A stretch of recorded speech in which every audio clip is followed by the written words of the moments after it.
Alright guys, what's up guys? This is day 8 of posting for 30 days straight. Alright, so today I got my mom. Say hey mom. Hey, how you guys doing? Alright, so I'll be asking my mom a couple questions, man, so I get to know more about her and you guys get to know more about me and her as well. So how was it upbringing you, mom? Oh, actually, bringing my son to the world was just actually full of joy and happiness, and I'm glad to have him as well. Okay. Was I did you have to take what they call the thing? Epidural or anything? Oh, at the beginning, I was just in the hospital and then wondering like, oh my God, this pain is too much. But I was just like holding up and to see if it's gonna get a little better, but it get worse. So at the end, my husband didn't want me to get epidural, but I decided that I tell him, you need to get out of the room.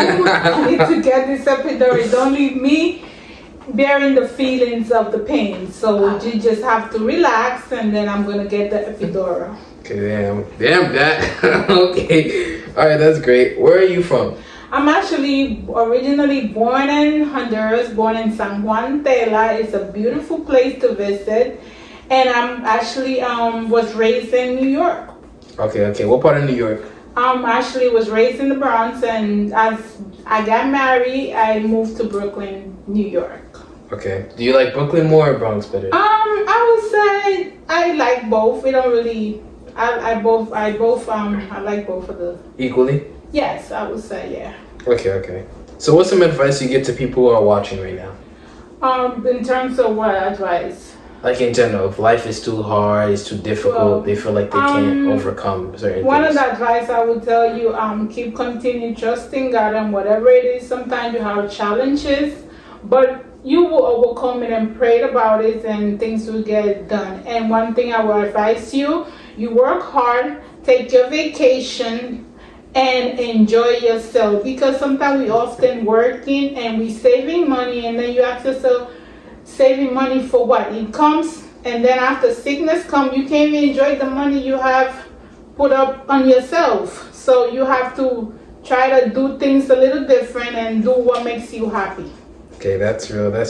What's someone you looked up to when you were younger? Like any person that you looked up to? Any person that, was your little guidance? Actually, I came here at the age of 9 years old, and my mother had passed away at the age when I was 18. And one of the things that I was looking into, that I wish I still have my mother alive and have a conversation with her, and sometime in life that no matter who you are, your mother will still love you. Okay, so who did you look up to during that moment? Is there any person that helped you during that time? Any person that you took advice from during that time? I would say my uncle and my dad. Those were the my two guidance that had really took over after my mom had passed away. And it's a blessing to have them. And I really, up to this time, that I really thank them for it, for the life that they had poured me into. Okay. How has things been since moving from moving from New York to Atlanta for you, like in general, the people, the community? I was actually would say moving to Atlanta was a little tough journey, which I would say when it comes to tough journey, I thought about it for so many years, and I never take a big step to come into Georgia because it was always like kind of afraid. But one thing I would tell you in life, never be afraid of whatever you want to do. Just put it in a prayer and God will always guide you. Sometimes our own mind controllers, most of the time I would say our mind controllers, you think you're going to fail, but it's no failure. You just got to come, do your business, work hard, and do what it takes. And no matter what, it's always be a challenge in your life. But you just have to know how to overcome your challenge. Okay, that's perfect. So, how much languages do you speak? I actually speak Garifuna. Garifuna I speak real good, and I could also Spanish. Spanish is my second language because I actually had to learn Spanish in school in Honduras. But in English I had to learn it here, but I also learning it was kind of not difficult. It was kind of easy because I came here as a child. So your mind as a baby or as a growing up, your mind is a little more different. You're able to open up to learn more things as you grow. Because as you grow up, you got to worry about bills. You got to worry about X, Y, and Z. But I learned English, and I knew a little Italian and French. But if you don't use it, you lose it. Okay. But you gotta continue practicing, and practice makes perfect. So is that 3 languages? I'm actually 5. So I would say 5. Yeah. Okay, yes. 5 languages. Yes. Okay. So during the time you came to America, and what's the difference between Honduras and America in that aspect? Okay, I will talk about Honduras itself. Even that I came here at the age of 9, I love my country. I will never really say trade it, but I love one thing I love about Honduras is like the food is very fresh. The fish, you literally just have to go to the sea, like wait for somebody to come, and then you could just buy the fish, or you could just wait somebody come and you buy the fish. The people are more or less stressed than being in America, because most of the people in Honduras, they already have paid off their house, which means they start constructing their house little by little. So it's not like in America, you have a house here, but you never finish paying for the house. But later on, people always said that it pay off because you're able to sell the house and all of that. But in America, like I said, you never finish paying off your house. And people are less stressed back home, and people are, I would say, a little bit more polite, and they eat 3 times a day. They have breakfast at 7 o'clock in the morning, lunch at 12, and dinner at 5. And they look healthy, and they also get the sun. The sun is very important. It's always good for our body as well.